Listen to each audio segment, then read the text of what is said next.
Bonjour à tous, je suis très heureux de vous retrouver pour ce nouveau live Alphabet sur la chaîne ou sur notre chaîne Webikeo. Je bafouille, j'en suis navré. On a eu un tout petit problème technique qui ne nous a pas permis de commencer à l'heure. Je vous remercie de nous avoir attendus pour participer à ce live. Dans le contexte qu'on connaît actuellement, avec aujourd'hui quasiment 108 000 bornes installées sur le territoire français, avec des innovations quotidiennes de la part des constructeurs pour améliorer l'efficience des véhicules, leur autonomie, mais aussi leur capacité à recevoir de l'électricité pour se recharger, avec les nouvelles bornes qui sont mises en œuvre sur le territoire et les solutions qui sont offertes à ce jour. Il était tout à naturel de se poser la question suivante, est-ce que le véhicule électrique pour tous, c'est un mythe ou une réalité ? Aujourd'hui, pour répondre à cette question que vous nous avez posée, je suis accompagné de 3 personnes et je vais vous laisser vous présenter. Thomas. Donc bonjour Laurent, je travaille à la direction marketing de Renault France et je suis en charge des véhicules électriques. Ça fait plus de 10 ans que j'ai d'expérience dans le véhicule électrique en France et en Europe. Et je dirais que pour moi, le véhicule électrique est déjà une réalité. Merci beaucoup Thomas. Je suis accompagné également de Nicolas. Oui, bonjour Laurent. Nicolas Manchet, donc je suis cofondateur de ChargeGuru et The Plug, 2 experts de la recharge pour véhicules électriques. Donc ChargeGuru, expert de l'installation, exploitation, maintenance pour les particuliers et les entreprises, présent déjà dans 7 pays. Et The Plug, spécialiste de la recharge en copropriété et en immeuble de bureau, présent pour l'instant en France et bientôt un peu partout en Europe. Merci beaucoup Nicolas. Et enfin, je suis accompagné, je dirais presque comme d'habitude, par Raphaël qui a rasé ses roues flaquettes ce matin. Exactement. Et tu vois, le problème technique, c'est pas moi. Je ne suis pas pris les pieds dans les fils, mais je suis toujours en charge de la formation commerciale. Je vais essayer, c'est un couple qui gagne, on n'arrête pas, quoi. Merci beaucoup Raphaël. Je vais commencer par vous présenter le déroulé de ce webinaire. Je vous invite d'ores et déjà à posez vos questions dans le fil de discussion qui se trouve sur la droite de votre écran. Vous avez également l'opportunité dans cette partie de pouvoir télécharger d'une part la présentation de ce webinaire, mais également le guide du véhicule électrique que nous venons juste de sortir. Aujourd'hui, au programme, dans un premier temps, nous allons nous poser 7 questions. Il pourra apporter 7 réponses.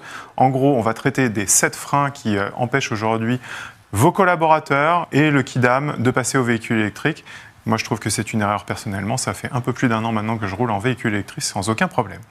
Deuxième partie de notre webinaire, on va s'attarder sur les innovations qui sont en œuvre dans cet environnement, dans cet écosystème dont chaque brique est utile et nécessaire au bon fonctionnement de vos véhicules électriques. Enfin, nous passerons aux conseils, aux tricks and tips qu'on pourra vous donner pour intégrer de la meilleure des manières qu'il soit dans votre car policy des véhicules électriques. Et si vous n'avez pas de car policy et que vous nous rejoignez aujourd'hui, vous allez avoir des tips and trips aussi pour utiliser votre véhicule électrique au quotidien. On finira bien évidemment par vos questions et on essaiera d'y apporter les meilleures réponses. N'hésitez pas à en poser un maximum. On reviendra de toute manière vers vous si nous n'avons pas le temps de toutes les traiter par email ou par téléphone pour pouvoir en discuter avec vous. Je vais commencer, avant toute chose, à repositionner Alphabet dans l'écosystème de la mobilité sur le territoire français, mais aussi en Europe. Aujourd'hui, on accompagne plus de 103 000 conducteurs au quotidien dans leur mobilité en France. On accompagne 30 000 clients à travers le monde. Nous sommes présents, il y a une petite coquille, depuis très peu de temps dans 32 pays. Et ça fait 26 ans que nous évoluons dans l'univers de la mobilité. Passons tout de suite aux 7 réponses que vous allez pouvoir apporter à vos collaborateurs ou peut-être des questions que vous vous posez. On va essayer de lever tous les freins aujourd'hui avec mes invités. Et je vais commencer par une question à l'attention de Thomas. Est-ce que tu trouves aujourd'hui que l'offre de véhicules électriques elle est limitée ? Alors déjà, ça c'est le premier mythe qu'il faut détruire. Alors un véhicule neuf vendu sur 5 est un véhicule électrique aujourd'hui. Il faut savoir que ça dépasse la vente de véhicules diesel. En 5 ans, je voulais aussi préciser qu'en 5 ans, là vous le voyez sur le slide, on est passé d'une vingtaine de modèles à plus de 100, donc multiplié par 5. Et on peut dire qu'aujourd'hui, en termes de véhicules électriques, on a une offre qui couvre vraiment toutes les attentes, tous les besoins, de la toute petite citadine jusqu'aux berlines haut de gamme ou aux fourgons. Donc on a vraiment une offre qui est complète en véhicule électrique. Ça, c'est le premier sujet, le premier frein qui est relevé par notre audience aujourd'hui, par nos clients au quotidien. Il y a un second frein qui est souvent évoqué. C'est moi, compte tenu de mon utilisation, je ne suis pas sûr que l'autonomie, elle corresponde tout à fait à ce dont j'ai besoin. Est-ce que c'est toujours vrai ou pas ? Alors, tout d'abord, je voudrais rappeler que l'autonomie, les clients aujourd'hui réalisent environ 40 km par jour. C'est la moyenne de roulage d'un Français. Et il y a environ 80% des déplacements qui se font à moins de 100 km. Et donc, pour ça, aujourd'hui, la plupart des véhicules électriques répondent largement à ce besoin. Et il faut dire aussi, il faut rajouter aussi que l'autonomie est en constante progression. Je vais vous donner l'exemple de Zoé. Quand on l'a lancé en 2011, c'était un véhicule qui avait moins de 150 km d'autonomie. Aujourd'hui, c'est environ 400 km d'autonomie. Donc, on a su faire évoluer des produits existants vers des autonomies beaucoup plus importantes. Aujourd'hui, il y a certains véhicules haut de gamme qui dépassent les 800 km d'autonomie. Mais ce n'est pas uniquement réservé aux véhicules premium. Et je vais vous montrer l'exemple de Scénic. Nouveauté produit. Voilà, c'est notre nouveauté qui arrive début 2024 et qui va vous proposer plus de 600 km d'autonomie en cycle mixte. Je tiens à rappeler que du coup, c'est environ 450 km autoroutiers, ce qui est largement, généralement suffisant par rapport aux besoins de s'arrêter pour la santé déjà. Ça va vous permettre de faire un Paris-Lyon sans arrêt avec ce genre de véhicule. Alors, un Paris-Lyon sans arrêt, je le conseille à personne. Hein. Arrêtez-vous toutes les 2 heures, un quart d'heure. C'est les recommandations de la sécurité routière. Et vous verrez, quand vous arriverez, vous serez beaucoup plus frais.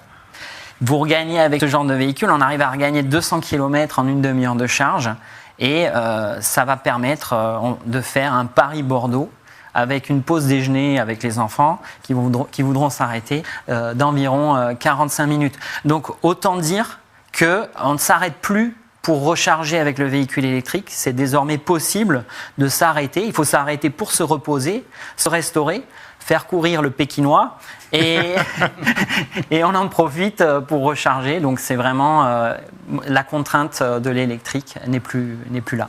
Ouais. J'aimerais ajouter quelque chose, tu as raison. Alors tu vois, tu es un Pékinois, effectivement, c'est un drôle d'animal.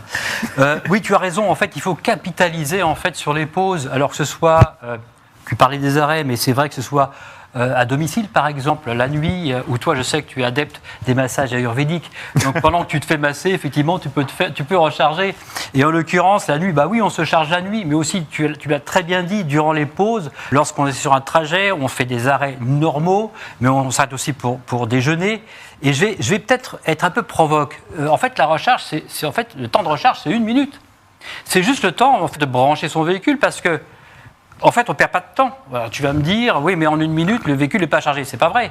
Parce qu'en fait, le temps que le véhicule se charge, moi, je fais autre chose. Donc je ne perds pas de temps. Donc je suis un peu provoque. Et puis, il ne faut pas oublier aussi une chose, c'est qu'on a aussi, on en reparlera en fin de webinaire, je crois, on a aussi tout ce qui est solution de véhicules thermiques à la demande qui permettent aussi de compenser pour le week-end ou les vacances. Ouais, Thomas, Raphaël, merci beaucoup pour ces précisions. On voit que de la citadine à la berline premium aujourd'hui, il est tout à fait possible d'intégrer dans le catalogue d'offres à vos collaborateurs tout type de véhicules. Il en va de même de plus en plus pour les véhicules utilitaires. On a encore des limitations sur ces véhicules-là, il faut bien l'avouer. Les capacités d'emport sont importantes. Néanmoins, l'énergie qui est nécessaire pour mouvoir ces véhicules est parfois c'est très énergivore et on n'arrive pas à effectuer toutes ces missions. Passons maintenant à un autre frein qui est le temps de recharge. Nicolas, est-ce que c'est vraiment une problématique aujourd'hui ou pas ? On vient d'en parler un petit peu. Non, effectivement. Là aussi, les progrès sont assez visibles. Il faut distinguer le temps de recharge réel, qui va dépendre de la quantité d'énergie qu'on va vouloir recharger, qui va dépendre de la capacité de la voiture à se recharger plus ou moins rapidement, et qui va dépendre aussi de la puissance de la borne de recharge qu'on va utiliser. Ça, c'est mathématique, on va calculer le temps de recharge réel. Et il y a le temps de recharge perçu, qui lui va dépendre du mode de recharge qu'on va privilégier. Aujourd'hui, 80% des recharges se font à domicile ou sur lieu de travail. À domicile, on rentre le soir, on branche sa voiture, on la récupère le matin, elle est chargée. Elle s'est rechargée pendant une demi-heure, 1 heure, 1 heure et demie, selon le nombre de fois qu'on va se recharger dans la semaine et puis selon la quantité de kilomètres à recharger. C'est le moyen le plus pratique, il est indolore. prend pas de temps. Prend 1 minute, le temps de brancher, le temps de brancher sa voiture et de la débrancher le matin. Oui, je retiens. C'est aussi la solution la plus économique. On aura l'occasion d'y revenir, mais c'est là qu'on bénéficie des meilleurs tarifs pour recharger son véhicule. Un peu dans la même logique, la recharge au bureau. De plus en plus d'entreprises proposent des solutions de recharge sur lieu de travail pour les collaborateurs, pour leurs véhicules personnels, pour les véhicules de fonction, pour les visiteurs. Là aussi, le véhicule va stationner toute la journée ou une partie de la journée et pouvoir se recharger tranquillement. Et puis, il y a évidemment la recharge en itinérance. Alors là, on peut évidemment être pressé, mais on a toujours des choses à faire au moment où on fait une pause, en tout cas pour s'occuper, pour déjeuner. Et là aussi, il y a beaucoup de progrès, on aura l'occasion d'y revenir, mais tout est fait pour que la recharge devienne de plus en plus indolore. Et évidemment, pour la recharge à domicile, pour la recharge en entreprise, il y a de plus en plus d'acteurs qui sont là pour accompagner les particuliers et les entreprises pour trouver la bonne solution. C'est le cas évidemment de The Plug et de ChargeGuru. On est là pour conseiller, choisir le bon matériel, choisir la disposition du matériel ou les configurations électriques qui vont permettre de bénéficier d'une solution de recharge apaisée. Absolument. La recharge indolore, moi je peux témoigner. Le week-end passé, sans rentrer dans les détails de ma vie personnelle, mais le week-end passé, j'ai fait plus de 1150 km avec mon véhicule électrique. Sur le trajet aller comme sur le trajet retour, mon temps de recharge a été de 40 minutes. Je me suis arrêté deux fois. Une fois pour faire un 10,80 et une autre fois pour faire un 10,40, je crois, pour finir mon trajet. Et au final, c'est complètement indolore. Pause physiologique, un petit grignotage, et on était reparti. Et finalement, c'est complètement transparent. Un nouveau frein, tu l'as rapidement évoqué avec la charge à domicile, qui est probablement la plus efficiente, Nicolas. Mais le prix de la recharge, Raphaël, c'est toi qui connais ça par cœur. Je sais que Nicolas en connaît un rayon aussi dessus, mais je te donne la parole. Oui, alors le prix de la recharge, alors quand on va faire le plein sur un véhicule thermique, on sait que globalement, bon an, mal an, c'est entre 1,90 et 2,10 le litre. Bon, sur la recharge électrique, aujourd'hui, il n'y a pas de tarif normalisé, donc concrètement, on peut très bien être à 21 centimes chez soi ou jusqu'à 1 € sur une borne de recharge rapide sur autoroute. Et puis, est-ce que c'est au kilowattheure, le prix au kilowattheure ou le prix au temps de recharge? Donc, aujourd'hui, c'est pas complètement clair. En revanche, ça reste quand même quelque chose. Faire la recharge, l'électricité reste moins chère que le thermique dans l'absolu.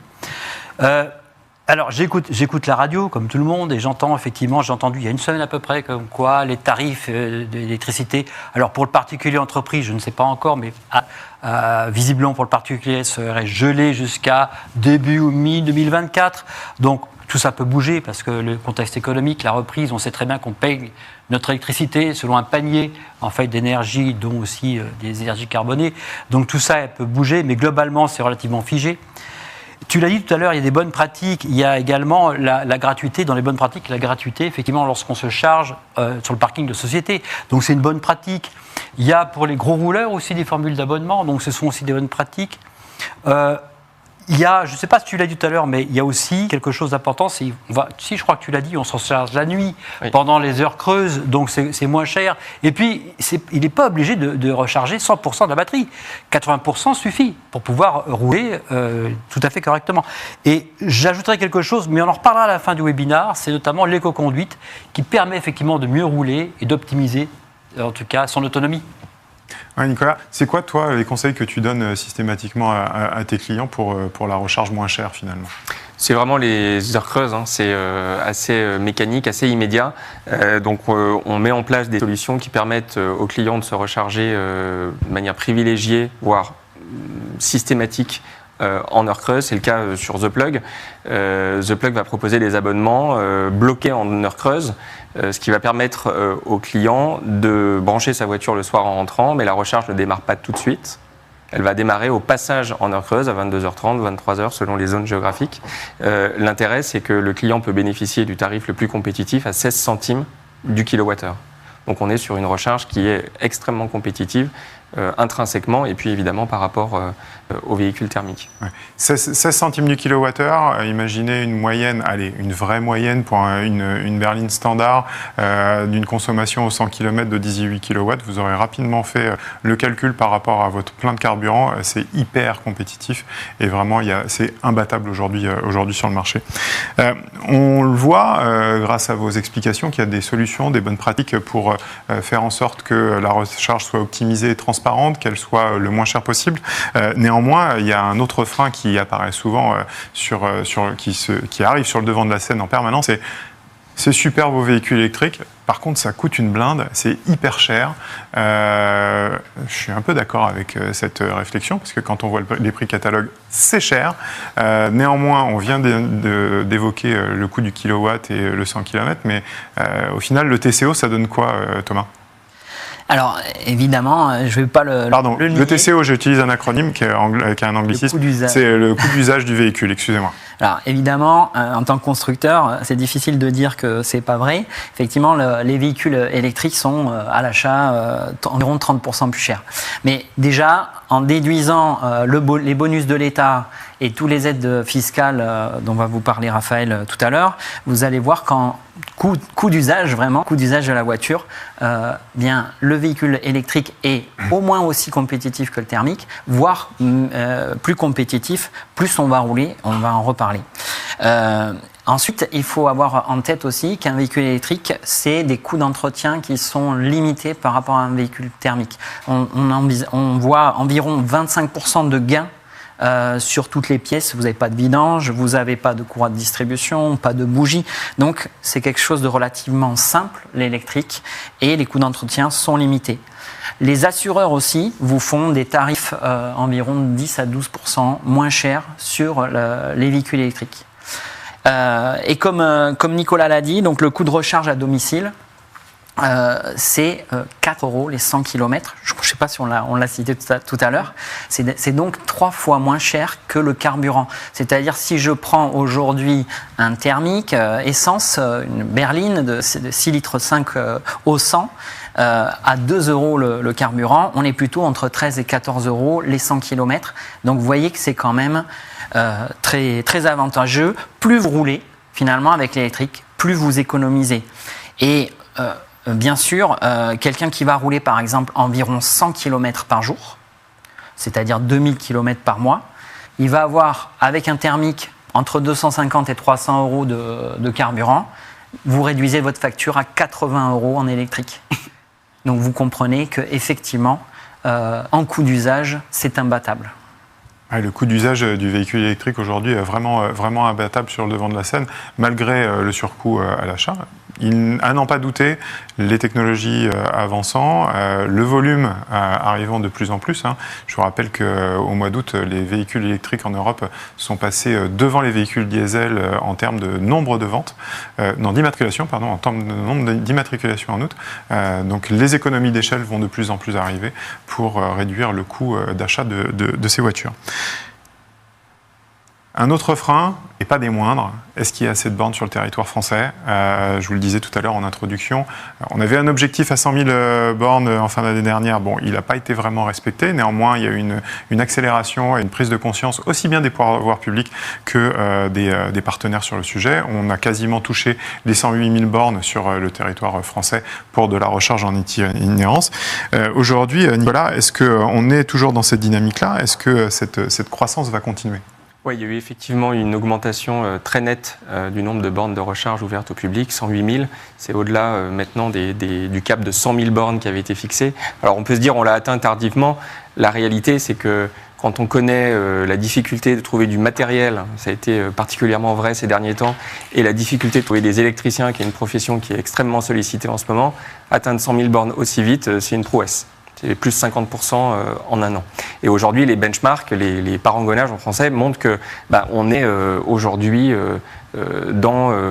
comparable, on va dire, à nos voisins européens en termes de maillage du territoire. Donc c'est très bien.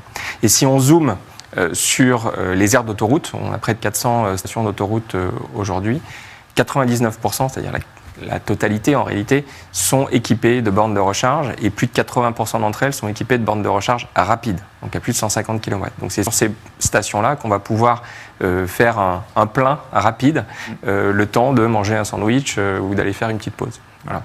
Donc aujourd'hui, la réalité, c'est qu'il y a des bornes de recharge publiques, il y a des bornes de recharge sur les axes routiers et qu'on peut faire des longs trajets sans aucune difficulté. Ouais, merci Nicolas. Je reviens sur l'accessibilité de ces bornes sur l'autoroute et ce qu'on a pu vivre encore L'année passée, avec des queues sur les aires de repos pour recharger sa voiture, il y a une question qui a été posée dans le fil de discussion sur ce sujet, on y répondra tout à l'heure. Allez, un peu de teasing, ça n'existe plus vraiment. Encore un frein, et c'est le dernier, et pour conclure sur ce sujet des freins, la voiture, c'est quand même un outil de liberté, c'est un outil de plaisir. On entend souvent, la voiture électrique, c'est lourd, c'est une caisse à savon, ça ne tient pas la route. Raphaël, c'est quoi ton expérience du véhicule électrique ? Déjà, effectivement, on entend, il faut dépoussiérer tout ça. On entend que le véhicule électrique, il n'y a pas de plaisir. C'est pas vrai. Et là, il faut, Nicolas, savoir compter jusqu'à 5. C'est dans tes cordes. Alors, allez, 5 points, si vous le permettez, 5 points. Il faut dépoussiérer ça, Laurent. D'abord, effectivement, c'est simple un véhicule électrique. On appuie, ça avance. Il n'y a pas de boîte méca, il n'y a pas de boîte automatique. On appuie, ça avance. Et donc, comme c'est simple, eh bien, c'est confortable parce qu'il n'y a pas de secousse, parce qu'il n'y a pas de changement de vitesse. Et en même temps, il n'y a pas d'odeur. On oublie quelque chose, c'est la performance. Alors, plutôt que performance, je préfère parler de couple. Le couple, c'est la force de traction. C'est ce qui permet de s'arracher à l'inertie. Et sur les véhicules thermiques, en général, on dit qu'il faut prendre des tours pour chercher les couples ou la puissance. Non, pas sur un véhicule électrique. Sur un véhicule électrique, on a le couple immédiat dès le démarrage. Ce qui veut dire qu'on peut en fait avoir du plaisir de conduite à basse vitesse, en fait à vitesse autorisée, pour faire plus simple. Le silence, bien entendu, le 4e point, c'est le silence, mais un véhicule électrique, alors attention, je parle entre guillemets, c'est reposant. Il ne faut pas s'endormir au volant, mais c'est reposant dans le sens qu'il y a moins de stress, il n'y a pas de bruit, c'est quand même plus agréable dans un véhicule électrique et on peut effectivement profiter du trajet et de ses passagers. Enfin, la conscience, oui, on a la conscience de pouvoir contribuer à la réduction des gaz à effet de serre. Ouais, la voiture électrique aujourd'hui comme mode de transport, c'est...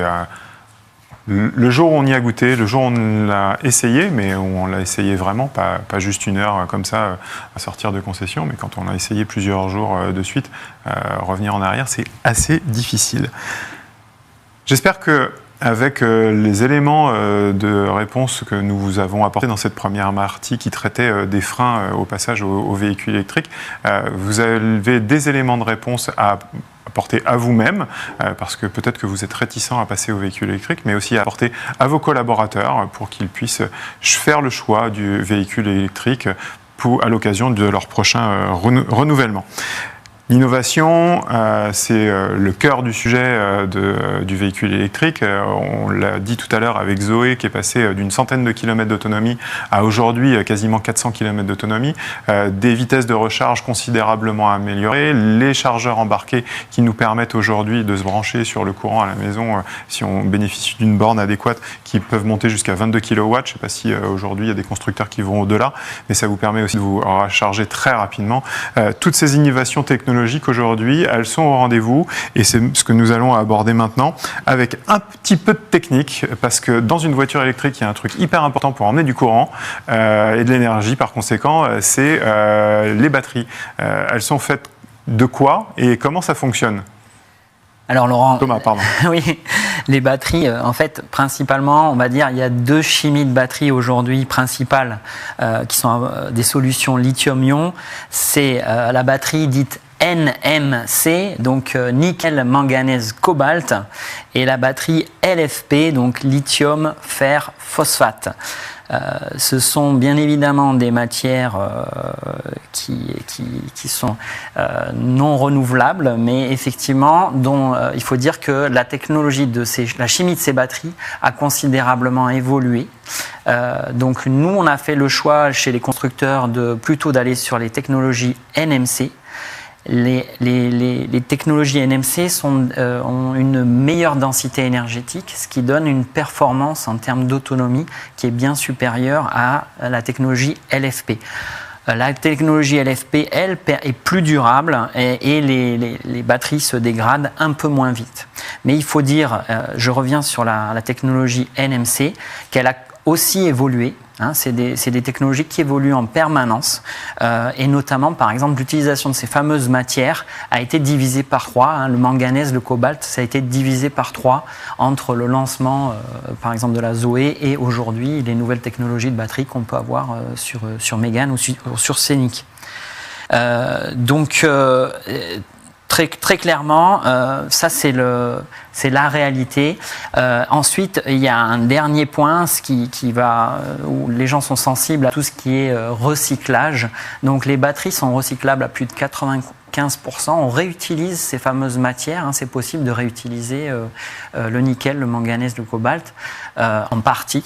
Et les batteries aussi, après leur vie dans le véhicule, il faut savoir que c'est des capacités considérables. Quand on parle de 90 kW, 60 kWh, c'est énorme. C'est l'équivalent de 9 appartements parisiens qu'on peut faire tourner avec ça. Donc la seconde vie des batteries, c'est aussi une solution.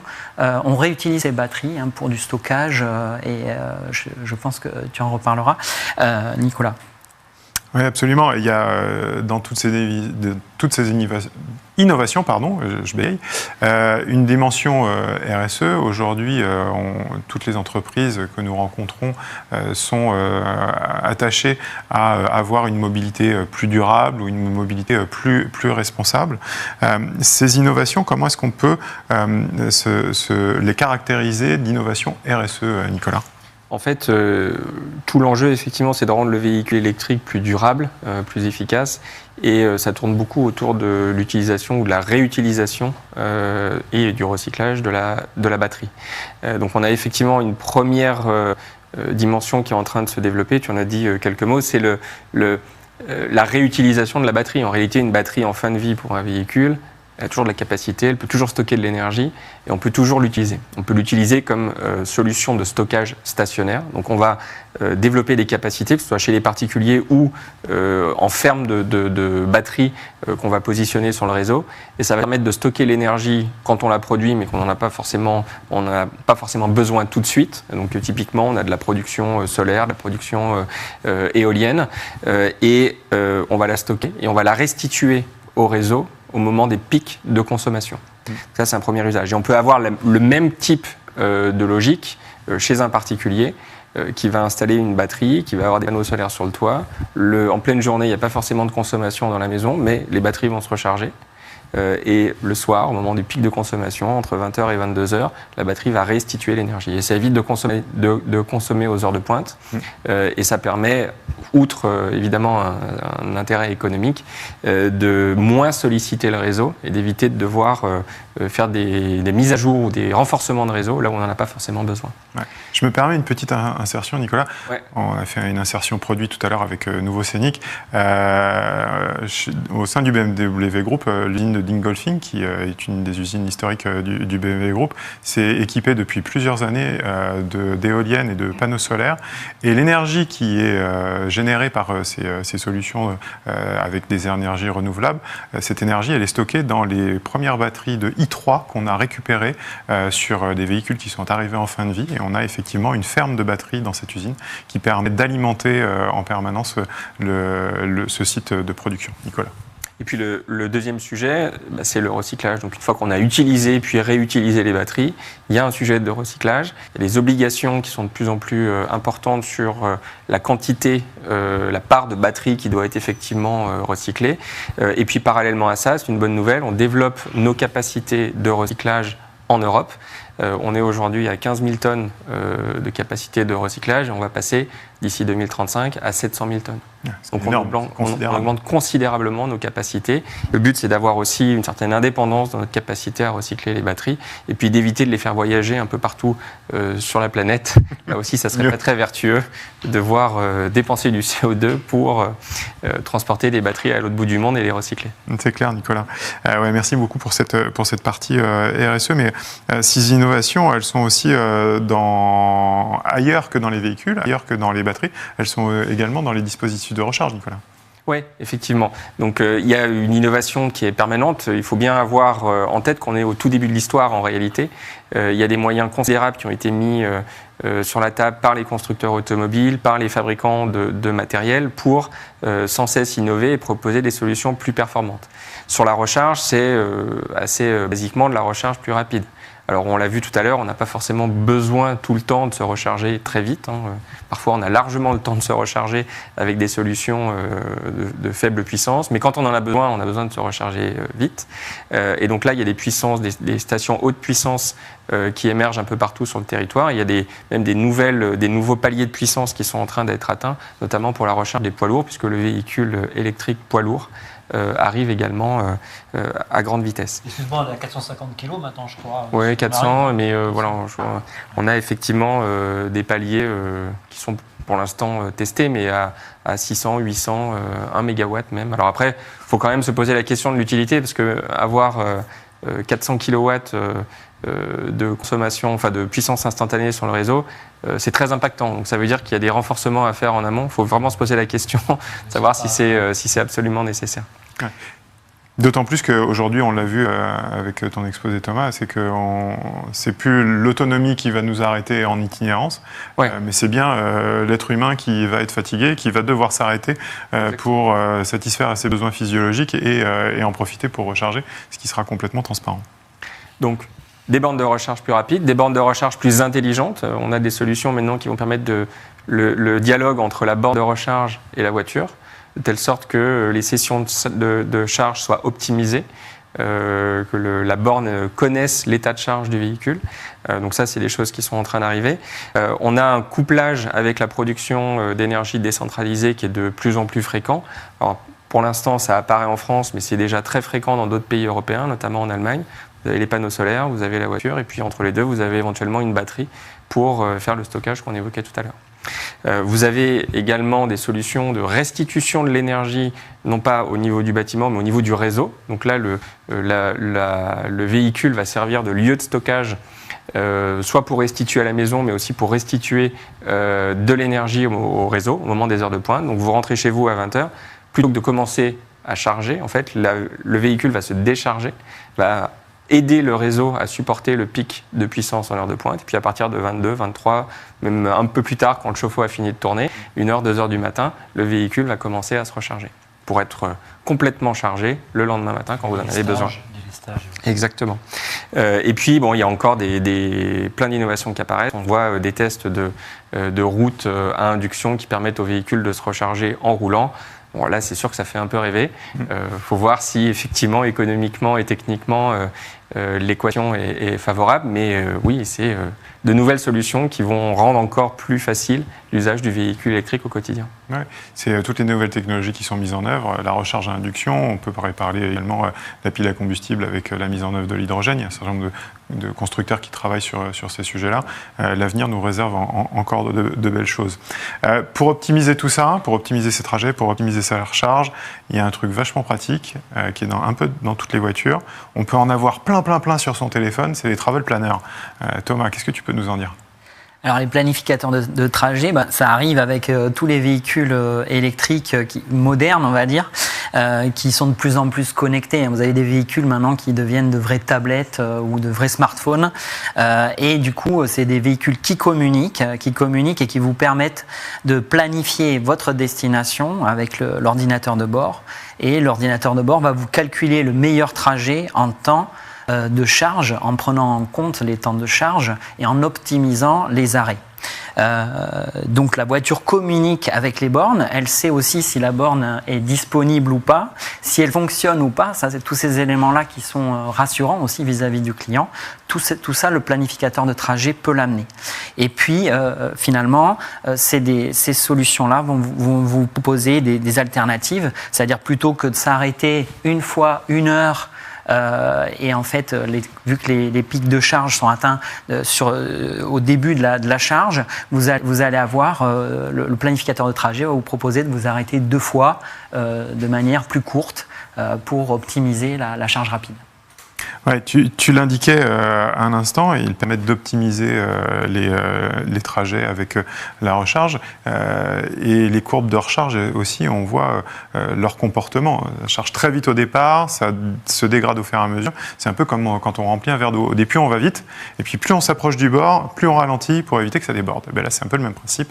Je crois qu'on pourrait faire un webinaire, ou en tout cas un Alphabet Live sur le sujet de la recharge. Je pense que ça pourra intéresser notre audience. N'hésitez n'hésitez pas à nous le dire dans les commentaires si vous avez une idée sur un prochain sujet que vous voudriez nous voir traiter. On a vu que les freins aujourd'hui liés à la mise en œuvre de véhicules électriques, que ce soit dans une flotte d'entreprise ou que ce soit à titre particulier, ça n'a plus réellement de raison d'être. On a encore, et il faut bien l'avouer, on a encore des usages qui ne correspondent pas à la mise en œuvre de véhicules électriques. C'est une vérité. Moi, j'ai pas honte du tout de le dire. Il y a des usages où effectivement, on restera encore sur du thermique. Néanmoins, il y a des avancées technologiques qu'on a pu détailler qui nous permettent de penser que très prochainement, ces usages seront également couverts par le véhicule électrique. Le problème, c'est, Raphaël, aujourd'hui, comment est-ce qu'on fait pour intégrer des véhicules électriques dans sa flotte? Comment est-ce qu'on fait pour convaincre les collaborateurs? Est-ce que tu as des étapes, un plan à nous proposer dans un temps limité, parce qu'on a pris un petit peu de retard? Alors je vais essayer, je vais aller vite. 8 points. Je m'adresse un peu à notre auditoire. Je pense qu'on a l'intime conviction qu'il faut les suivre dans l'ordre chronologique. Oui, d'abord, c'est la prise de conscience. En fait, il faut arrêter de se poser de la question, est-ce que j'y vais pas. Le train est déjà parti, il va falloir le prendre, même s'il est parti, on va le prendre en marche. Il faut y aller. Ensuite, on va analyser. L'analyse, il y a deux choses. C'est d'abord sonder, écouter ces conducteurs et voir un peu leurs usages, leurs habitudes. Et ensuite, on va croiser ça, alors c'est un peu subjectif, on va croiser ça avec quelque chose d'objectif, qui est l'analyse du parc de l'entreprise. Et les deux vont faire qu'on va trouver, on va dire, des populations abaissées. Des gens qui font moins de 50 km, moins de 150 ou plus de 150 km par jour. Ça, c'est la partie d'analyse. Ensuite, on va envisager en simulant les prix des recharges, simulant l'autonomie, les véhicules à utiliser, les bornes de recharge. Et on va arriver, en fait, avec ce panier d'analyse, on va arriver sur les bons véhicules pour les bons usages. Mais ce n'est pas fini, parce que le point 6, effectivement, il va falloir ajouter les prestations utiles à l'utilisation des véhicules électriques. C'est quoi? C'est en fait une carte de recharge, une carte multi-énergie. C'est aussi, on en a parlé tout à l'heure, éventuellement le véhicule thermique à la demande qui permet de faire, lorsqu'on le veut, de pouvoir passer au thermique pour les vacances, par exemple. On en a parlé, les bornes de recharge. C'est intéressant, la borne de recharge, parce que c'est et ou en entreprise et ou donc chez le collaborateur. Et ça, c'est vraiment intéressant parce que finalement, quand on fait le plein avec son véhicule thermique, on va à la pompe. Là, c'est la pompe qui vient chez soi. Donc la pompe, on l'a chez soi et finalement, c'est un vrai confort. J'insisterai rapidement sur l'éco-conduite parce que c'est elle qui va garantir en fait la maîtrise, ou en tout cas l'optimisation des autonomies, et donc rouler plus longtemps, mais également des économies. Ouais, merci beaucoup Raphaël. Pour illustrer le propos de Raphaël, on a eu l'opportunité d'aller à la rencontre d'un des clients d'Alphabet France, Bureau Veritas, et on vous propose de regarder une petite vidéo, un testimonial de la mise en place des véhicules électriques dans cette entreprise.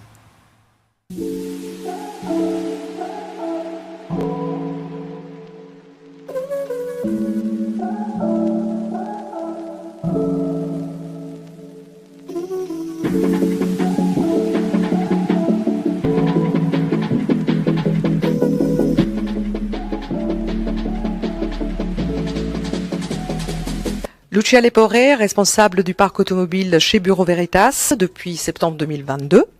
Mon périmètre concerne les entités de Bureau Veritas en zone France, plusieurs entités, plusieurs métiers chez Bureau Veritas. Mon équipe de 10 personnes couvre donc un périmètre de 5000 véhicules.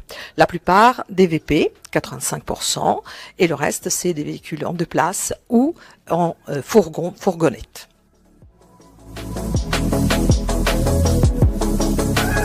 C'est une grande volonté du Bureau Veritas d'agir sur l'électrification du parc automobile.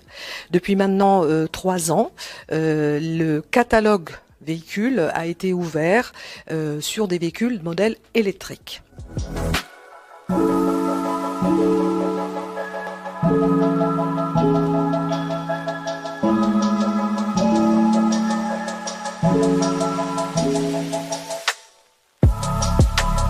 Plus que de frein, je dirais qu'il y a un peu de retenue de la part des utilisateurs d'aller vers l'électrique. Au niveau de la direction, il y a vraiment un engagement de tous pour y aller. Donc là, vraiment, tout le monde joue le jeu, sauf vraiment des contraintes technologique, mais pour ce qui concerne les itinérants, ceux qui sont vraiment sur la route toute la journée, là je dirais qu'il y a plus une retenue sur est-ce que je vais arriver à recharger mon véhicule et combien de temps cela va me prendre. Donc on en est toujours un petit peu sur le souci qui je pense est celui de tout le monde aujourd'hui qui se pose la question du véhicule électrique, c'est l'infrastructure. Qu'est-ce que je vais avoir à disposition pour recharger vite, ou bien je dois revoir complètement mon organisation du temps de mes tournées pour être sûr de ne pas perdre en optimisation de ma journée. Les sites aujourd'hui sont équipés de bornes.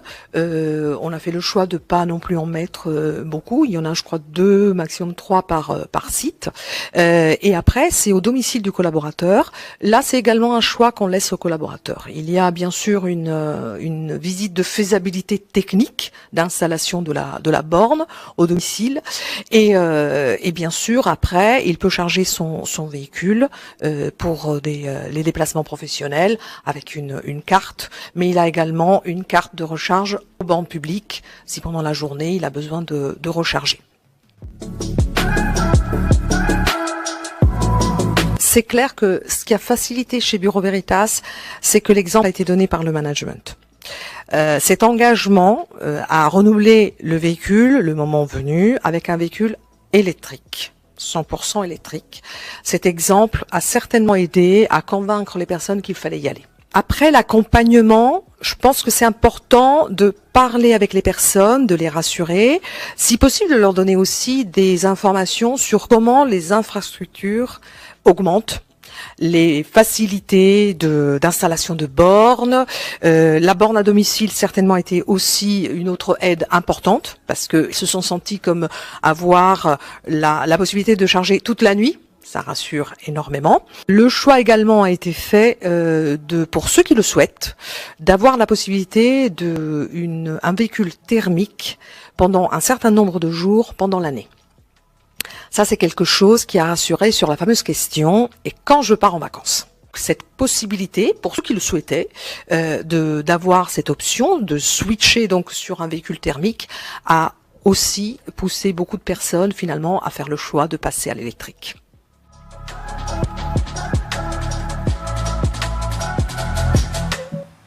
Un grand merci à Lucia Leporé de Bureau Veritas pour ce testimonial. C'est vraiment pour nous la preuve que l'intégration de véhicules électriques dans une flotte d'entreprise, ça fonctionne. C'est aussi la preuve pour tout à chacun que vous pouvez rouler en véhicule électrique au quotidien. Et je reprendrai le côté de leading by example. Je sais que c'est encore un anglicisme, mais faire la preuve par l'exemple, eh bien moi, c'est quelque chose que j'ai fait mien, puisque je roule en véhicule électrique et pour partir en vacances, ça me pose même pas de problème. J'ai pas besoin d'avoir un véhicule thermique. Aujourd'hui, je suis capable de couvrir de grandes distances avec mon véhicule électrique. On va passer maintenant avec Thomas sur quelques conseils à donner pour utiliser de manière optimale son VE. Comme on a beaucoup de questions, Thomas, dans le fil de discussion et qu'on veut vraiment pouvoir y répondre, on va le faire en mode bullet point rapide. Mais je pense qu'en plus, dans les trucs et astuces, il y a des réponses aux questions. Alors j'espère déjà une première partie sur les conseils qui concernent l'autonomie.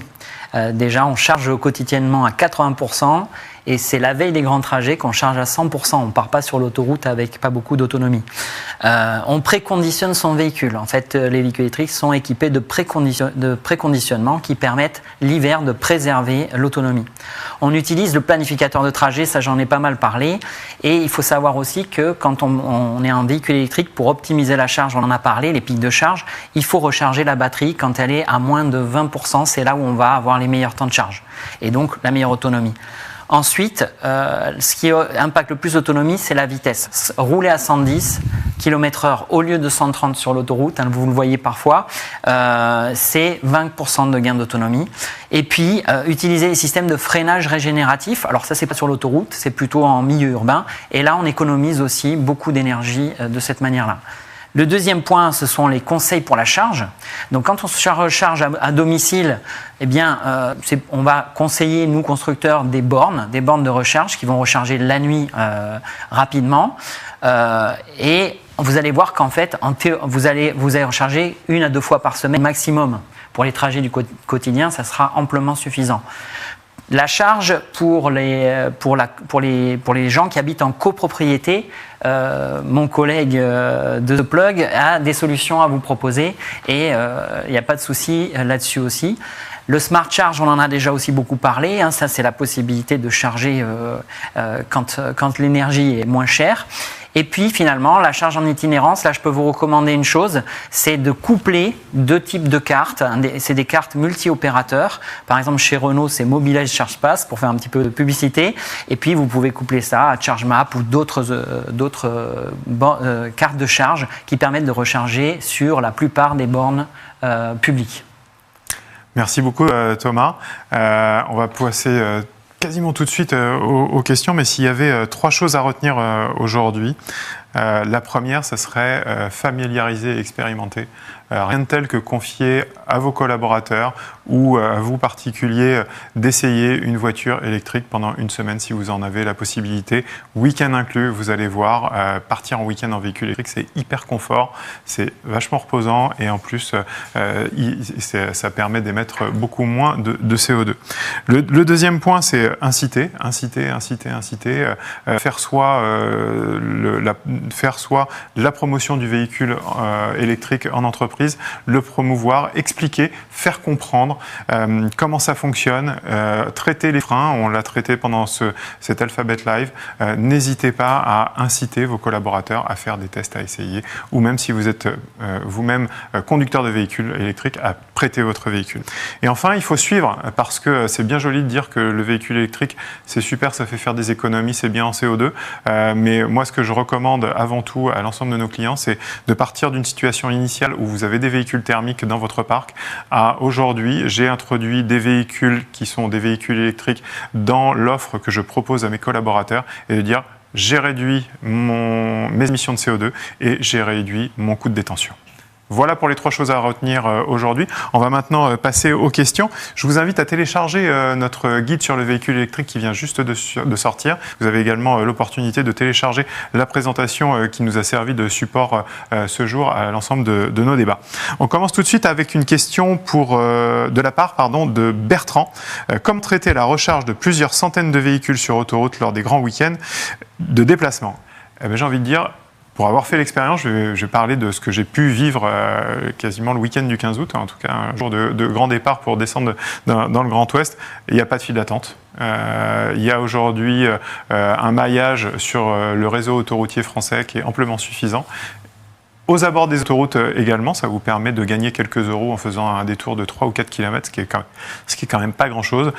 Et surtout, la technologie qui est embarquée dans les véhicules, la technologie qu'il peut y avoir dans vos téléphones avec les applications qui vous permettent d'optimiser la recharge, vous permettent de ne pas attendre, puisque les informations remontent des bornes vers ces supports, vers ces optimisateurs de trajet pour vous dire il y a de la dispo ou il n'y a pas de dispo. Ça vous permet d'anticiper votre arrêt ou de le retarder en fonction de l'énergie qui vous reste dans votre véhicule. Donc aujourd'hui, globalement, à très rares exceptions près, parce que vous allez toujours me trouver le contre-exemple, mais on ne voit plus sur les autoroutes, même sur la 6 ou la 7 ou encore la 9, que j'ai eu l'occasion de parcourir pendant l'été, c'est pas un problème. Une deuxième question de Anon. Les bornes de recharge sont bien présentes sur autoroute, mais pas encore ailleurs. Pour quand les recharges en province ou dans les villes à plus grande capacité? Nicolas. Alors le réseau commence quand même à être assez dense. Les municipalités s'emparent du sujet, donc il y a pas mal d'initiatives pour mettre en place des bornes de recharge publiques, y compris dans les villes de taille moyenne ou même de plus petite taille, avec là aussi des bornes qui vont être connectées, qui vont être visibles depuis les applications d'itinérance. Et donc on va savoir si elles sont disponibles, à quelle puissance on peut se recharger, à quel prix on va pouvoir acheter la recharge. Et donc on a un maillage qui commence à devenir effectivement assez fin. Ouais. Et on parlait de la problématique de la vitesse de recharge sur autoroute, en tout cas les bornes haute capacité. Aujourd'hui, les premières statistiques qu'on a récupérées, c'est que c'est uniquement 10% des recharges qui sont effectuées sur des bornes à haute capacité, c'est-à-dire supérieures à 150 kW. La majorité des recharges, et on l'a dit tout à l'heure, c'est au domicile et au bureau. Question suivante, une question de la part de Pascal. Oui, alors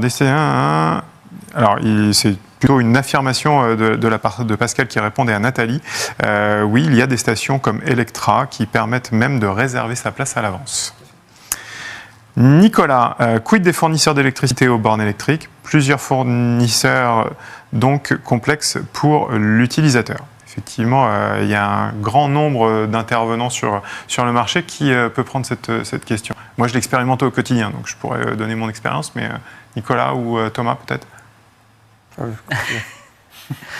J'ai pas très bien compris les fournisseurs Les fournisseurs d'électricité, j'imagine que c'est les fournisseurs au niveau des bornes. Il y a plusieurs opérateurs. Ouais, après, il y a Electra, il y a Unity, il y a un grand nombre d'opérateurs. C'est interopérable, en fait. C'est ça, je pense que c'est peut-être le sens de la question, à mon sens. C'est de dire, voilà, avec une carte de crédit, une carte de carburant, je vais pouvoir aller dans n'importe quelle borne. J'ai cette interopérabilité qui me permet de dire, eh bien, même une carte totale peut aller chez Shell ou ailleurs. Et par ailleurs. C'est ce que je disais là sur les cartes d'itinérance, qui sont des cartes multi-opérateurs en fait. C'est des agrégateurs, donc ça prend plusieurs opérateurs, ça couvre environ, un mobilage charge-pass, ça va couvrir à peu près 80% des opérateurs. Effectivement, il y a toujours un ou deux. Et d'ailleurs, dans les planificateurs de trajet, on peut aussi sélectionner. Alors, je ne sais pas si c'est chez la concurrence, c'est le cas, mais on peut sélectionner les cartes avec lesquelles on est compatible. Voilà, ça, c'est intéressant à dire. Et les bornes de recharge publiques sont de plus en plus équipées, en tout cas vont l'être, parce que ça devient une obligation, être équipées de terminaux de paiement. Donc en réalité, peu importe la carte, finalement, on arrive sur place et on paye comme on paye son plein aujourd'hui. Unity a fait grand bruit là, il y a quelques jours en annonçant qu'ils continuaient à implémenter des TPE, des terminaux de paiement sur leurs bornes. Interopérabilité, pour information, c'est obligatoire. Que vous ayez n'importe quelle carte, normalement, vous devez pouvoir aller n'importe où. Le problème, c'est ce que disait Thomas, c'est qu'il y a des petits malins qui ne mettent pas forcément à jour complètement leur réseau pour l'interopérabilité. Bonjour, une nouvelle question d'Anon. Pour recharger son véhicule chez soi, est-il vraiment économe avec le prix de l'électricité qui augmente? Oui, parce que malheureusement, le prix du carburant augmente également. Donc le delta, le différentiel de prix entre l'électrique et le thermique est au moins maintenu, voire encore augmenté avec la hausse des prix du carburant. Au-delà de ça, il y a aujourd'hui en France, pour les particuliers, le bouclier thermique qui a permis de limiter... Énergétique, bouclier énergétique. Oui, c'est ça. Oui, pardon. C'est pas grave. Bouclier énergétique, pardon. Mais qui a permis effectivement de limiter fortement la hausse. Donc on est sur des tarifs qui restent raisonnables et qui, par rapport à nos voisins européens, sont extrêmement compétitifs. On part en moyenne 0,21, 0,23 du kilowattheure. On disait tout à l'heure 0,16, 0,13. On est sur des tarifs qui sont compétitifs. J'ajouterais une chose simplement aussi, c'est qu'il y aura de moins en moins de prospection sur le pétrolière, donc donc le pétrole, quoi qu'il arrive, coûtera de plus en plus cher. Et ajouter à tout cela les avancées technologiques qui sont produites par nos partenaires constructeurs qui font vraiment beaucoup d'efforts, que ce soit pour les batteries, pour les autonomies, pour l'efficience des véhicules. Les pneumaticiens également sont de la partie pour avoir des pneus à faible roulage. Et l'ensemble de cet écosystème doit nous permettre d'aller encore plus loin avec les véhicules électriques. Une nouvelle question de Bertrand. Quelles sont les contraintes d'installation en copropriété? Qui doit-on avertir? Faut-il une autorisation? À qui revient l'installation entre les parties communes et les parties privées? Alors ça, je pense que c'est une question pour Nicolas. Ouais, non, pas doute. Je pense qu'on peut répondre. En fait, en copropriété, forcément, vous êtes dans un parking partagé. Vous êtes sur des parties communes, donc on ne peut pas faire n'importe quoi. Et donc, il y a plusieurs solutions qui existent. La solution la plus ancienne, c'est le droit à la prise. Ça consiste à prévenir le syndic et le conseil syndical de la volonté de se connecter au compteur des parties communes, qui sert par ailleurs à l'éclairage, l'ascenseur. On va vouloir se brancher pour accorder une borne de recharge. Ça fonctionne, mais généralement dans les petites copropriétés, parce que très vite, sinon, l'infrastructure qui est prévue pour l'ascenseur, l'éclairage, elle n'est pas faite pour ça, donc elle est saturée. Donc dès lors qu'on veut prévoir la possibilité qu'il y ait plus que 1 ou 2 copropriétaires qui aient une borne de recharge, ce n'est pas la solution. Et là, il y a des solutions collectives comme celles qu'on propose qui vont consister à ouvrir un nouveau compteur, une nouvelle alimentation électrique, et on va raccorder en aval de cette alimentation toute notre infrastructure qui permet d'amener la solution de recharge sur les places de parking individuelles. Donc ça, c'est un vote en assemblée générale. Par contre, c'est une solution qui ne coûte rien à la copropriété. Il n'y a pas de budget à faire voter. Donc le vote est généralement facile. Aujourd'hui, on a des taux de validation en assemblée générale de plus de 80, 85, 90%. Et après, dès lors qu'on a l'autorisation de déployer notre solution, on va amener l'offre de recharge, on vend la recharge comme un service. C'est vraiment un modèle comparable à celui de la fibre. On a remplacé les câbles de fibre optique par des câbles d'alimentation électrique. N'oubliez pas, le droit à la prise, c'est aujourd'hui une réalité, donc on ne peut pas vous opposer la non-installation d'une prise, que ce soit en copropriété ou même dans les bureaux. Et d'ailleurs, il y a des normes maintenant pour les bureaux en fonction du nombre de places de parking. On doit avoir un minimum non seulement de places pour les PMR, mais également nombre de places électrifiées pour pouvoir recharger les véhicules. Une question remarque de la part de Nathalie. Nos commerciaux font à ce jour 50 000 kilomètres par an. Tous n'ont pas une maison ou une borne en bas de chez lui pour une recharge à domicile. Nous sommes donc encore réticents à changer nos véhicules diesel. Et c'est quelque chose que je comprends parfaitement. C'est souvent quelque chose qui nous est opposé lorsque on fait la promotion du véhicule électrique.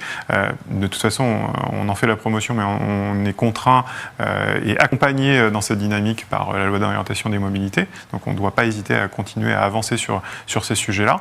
Moi, ce que je peux vous conseiller, vous recommander sur ce sujet-là, c'est de prendre rendez-vous avec votre loueur, si ce n'est pas Alphabet ou avec Alphabet, avec un constructeur qui fait partie de vos partenaires, pour mettre à disposition pendant une période donnée un véhicule électrique que vous faites essayer à vos collaborateurs qui font 50 000 km par an pendant une semaine, 2 semaines, pour voir si ça correspond à leurs usages, pour pouvoir faire un retour d'expérience et pour pouvoir partager cette expérience avec les autres collaborateurs.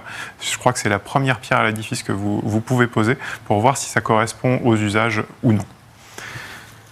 Question suivante, une question de la part d'Anon sur avez-vous un avis sur les véhicules hybrides? Moi j'en ai un. Est-ce que Thomas t'en as un? Alors moi j'ai un avis sur les véhicules hybrides. Je trouve que c'est une très bonne transition. Mais ça reste une transition pour moi, parce que je reste convaincu que l'électrique, à terme, c'est quand même le véhicule qui émet zéro CO2, zéro polluant, donc c'est l'avenir. De toute façon, le règlement européen dit qu'en 2035, il faudra que 100% des véhicules vendus soient zéro émission. Mais l'hybride est une très bonne solution si vous n'êtes pas tout de suite convaincu de passer à l'électrique. Ça peut être une solution transitoire très intéressante. Ouais. J'imagine qu'on parle ici plutôt des plug-in hybrides.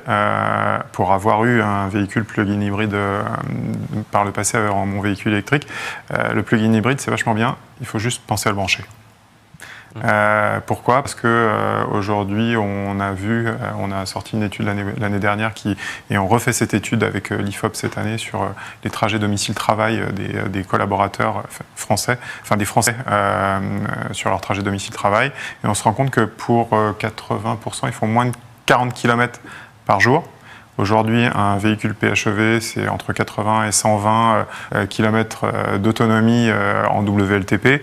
Donc on peut arguer que les 40 km sont très largement couverts par cette autonomie disponible en électrique.